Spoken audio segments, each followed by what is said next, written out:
Кофеин с Алекс и Момчил. Сутрешното шоу по Радио FM+.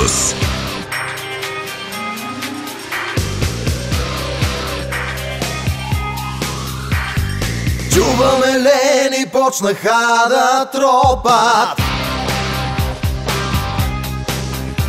Снежанка и джуджетата се мотат,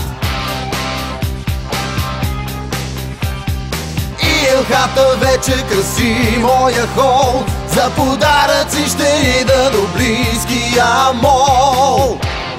Коледа вече наближава и подаръци ще трябват. Трябва да заделяме пари.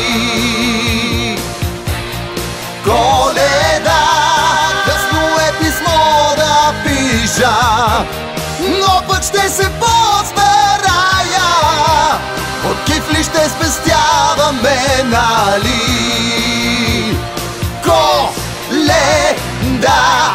Кофеин с Алекс и Момчил. Най-усмихнатото сутрешно шоу.